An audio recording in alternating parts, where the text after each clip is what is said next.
Сәлем достар, бүгін сіздермен бірге мен Гүлнаш фриді қалай үй жағдайында жасау керектігін сіздермен бірге бөлісетін боламын. Каналымды соңына дейін қарап, подписаться кнопкасын басып қойыңыздар. Ең алдымен бізге мен азғантай жасайым. 5 орташа картошка және крахмал, уксус алдым және кішкене тұз. Бірінші осылай турап аламыз. Турап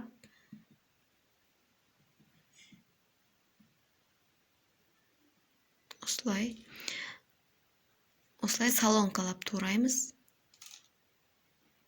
Қатты жіңішкеде емес. Осылай турап алдым.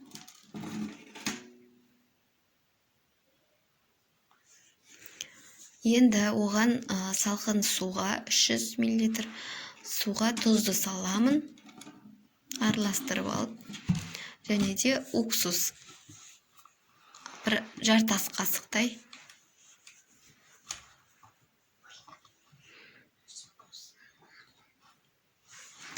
Уксус қосып аламыз. Жақсылап араластырып, картошкамызды осыған салатын боламыз. 10-15 минут қойсаңыздар болады. Кішкене тұзы сіңіп неткенше.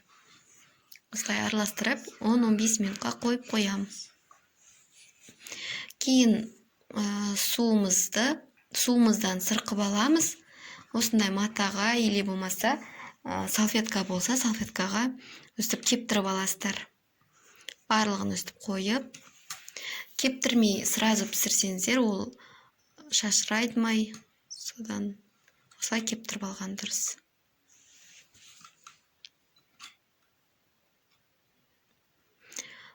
Осылай әбден кептірдім. Майымызды қыздырып қоямыз. Мінекей, осылай кеуіп тұр керек. Ыдысымызға қайта салып, ыдысымыздың іші құрғақ болу керек, құрғатып алыңыздар. Мінекей салдым. Енді кукурузный крахмал, 1 ас қасық, 1,5 ас қасық салсаңыздар болады.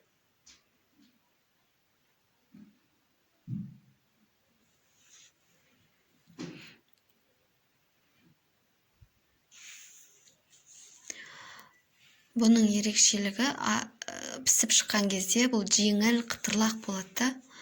Ал көбінде жай ғана қуырған кезде ол жұмсақ болып қалады фрийіміз. Міне майым қызып тұр, салып алам.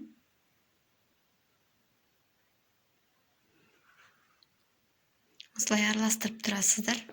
Қызарғанша пісіреміз.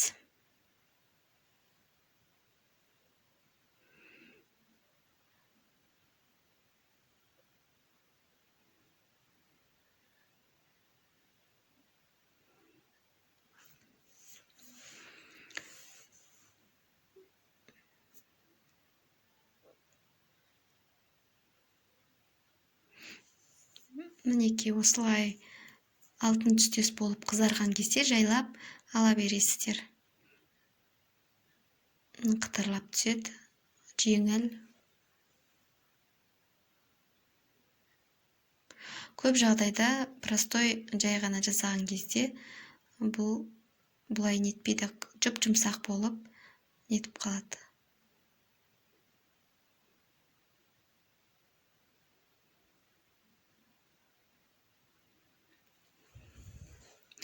Мінекей, осымен біздің фриларымыз дайын болды. Сіздер де жасап көріңіздер, өте оңай. Видеомды соңына дейін қарап, лайк басып, менің каналыма тіркеліп қойуды ұмытпаңыздар.